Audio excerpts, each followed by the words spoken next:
Welcome to Ving TV. We have a very special episode for you today because we are joined by two of our super users, Kathy Cottrill and Rich Obertot. Thank you so much for coming in and joining us today. You're welcome. Let's start off, Rich. Why don't you tell us how you use Ving and what you've seen that's worked best for you? Okay, for Ving, we're using it for a number of applications. One of those is with our clients. So when they need to communicate with their crews in the field, we do the air medical transport business. So we've got helicopter crews and flight crews out there.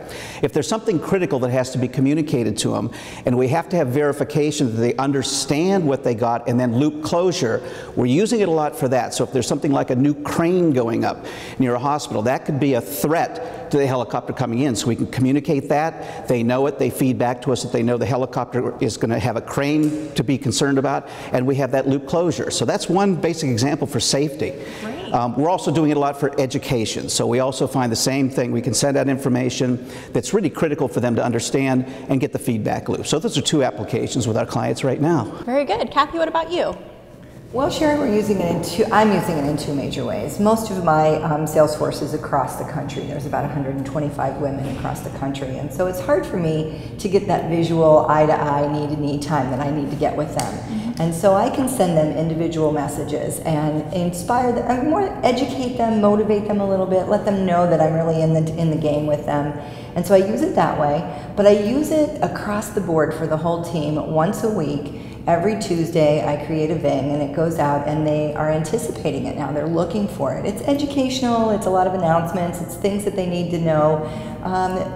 It's just a great tool that gets them face to face with me, and I think that helps. So what do you find is people's reactions when they first see these Vings? How do they react to them? The first time someone sees a Ving in my organization is the day that she becomes a consultant. I'm with Mary Kay Cosmetics. She becomes a consultant and she gets an email from me just welcoming her into our organization, and there's two Vings in there. One is a welcome video and the other one is educational. How does she get started? What are her next steps?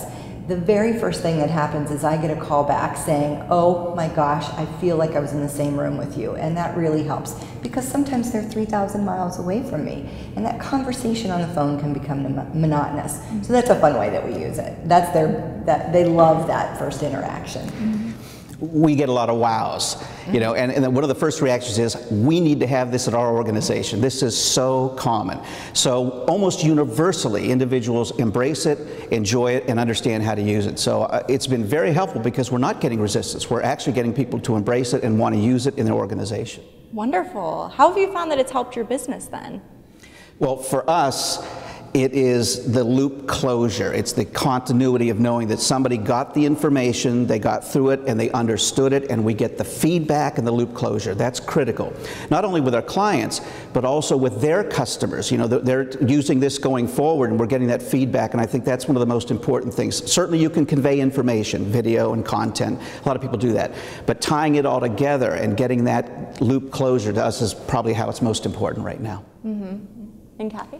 Well, I would say that I see an increase in revenue, which has just been terrific. I didn't expect to see that when I first started using Ving. But when I'm explaining to a woman how she can start her business with or without inventory, and I discuss all those options with her, it opens up some doors and it helps her to digest the information without actually having me talking to her right then. So she can digest the information, make a better decision for her business, and decide what's best for her.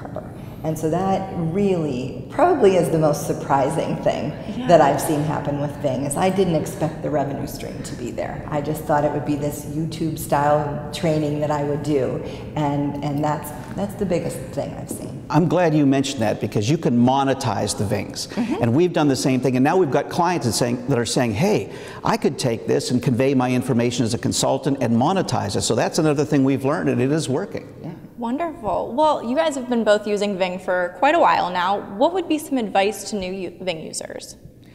I'm going to say, especially when you send a private Ving, clear the e-highway, the electronic highway.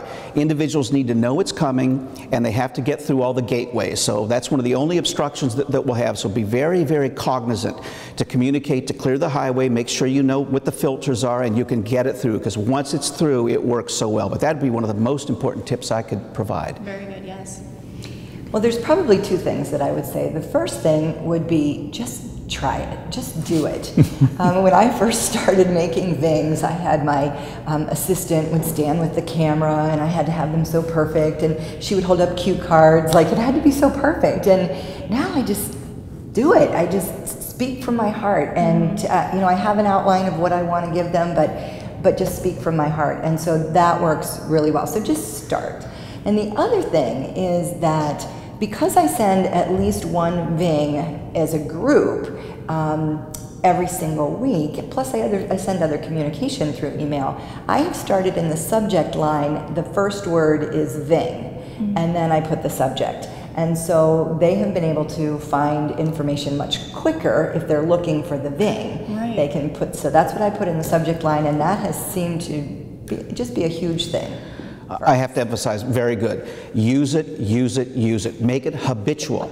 You now have a tool that's much more broad spectrum than a traditional email. And again, with our clients, with our own company, we're saying use this thing, be comfortable with it, and it's going to be much more effective. That is some really great information, and I really appreciate you guys coming in and spending some time with us today, and I'm sure all of our Ving TV viewers very much appreciate the information too.